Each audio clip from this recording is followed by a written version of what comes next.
Good day guys, nice to have you here. As the season is about to end, we'll talk about some of the best marksmen for next season. I based this on recent adjustments and upcoming adjustments that are now live in the advanced server. Do note though that this list is not sorted, or in other words, unranked. I decided not to since a lot of the marksmen in this list are equally good, or in other words, on the same tier. If you want more videos like this, hit like, share, and if you haven't yet, subscribe. I'll also provide some details which might help you improve how you play the following hero, so make sure to stay tuned.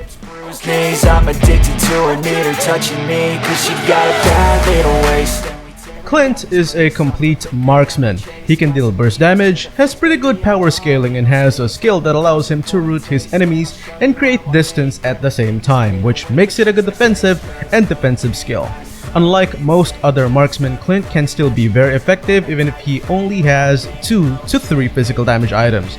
This makes his build path pretty versatile, which gives him the potential to further improve his survivability without compromising his ability to carry the team. Melissa is an obvious choice. While it's true she will receive a nerf on her ultimate's cooldown, that doesn't mean she will become irrelevant. She still has an amazing kit with very long range because of her dolls that inflict damage to enemies. Plus her ultimate is well suited for most heroes that counter her well. I consider Claude as one of the most powerful marksmen of all time because of his effectiveness in teamfights. Sure, he may not be as powerful as other marksmen in this list damage-wise, but once he gets his core items, his ultimate is capable of sweeping out an entire team.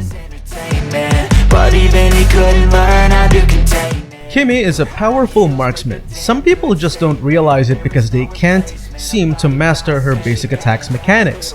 In the right hands though, she can be such a chore to deal with. She is also a rare class of marksman since her early game damage output is tremendous. I consider her most effective when played as a jungler due to her efficiency in clearing out jungle creeps. Beatrix, despite receiving multiple nerfs recently, is still tremendously effective. Her ability to adapt to the situation by changing her weapons is an amazing trait. This allows her to counter and outplay different hero classes. A lot of her skills and shots cover a decent sized area as well, which makes her extremely helpful in team fights. 1-1 will receive a buff which will allow her to cast her ultimate easily. In the past, it requires her to hit 4 weakness markers, and on the upcoming update, she might have the ability to cast her ultimate by only hitting 3 weakness markers. To balance things out, the developers decided to lower her ultimate's duration. Still though, with an easier control mechanics, 1-1 will be seen more on the next season and might just become a priority pick for some players.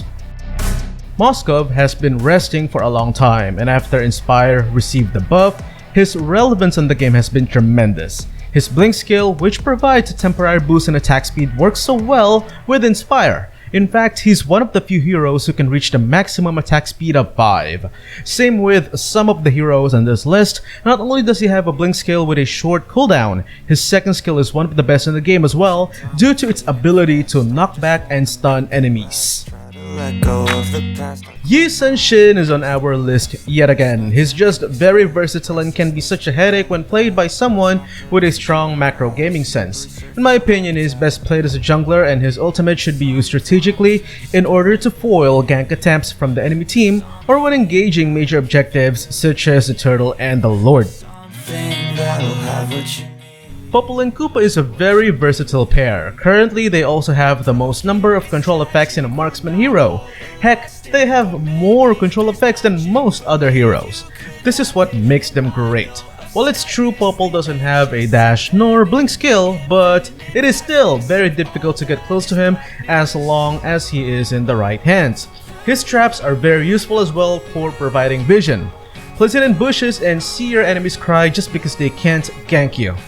Help from a support? You don't need much of that. You have Koopa and your traps on your side after all.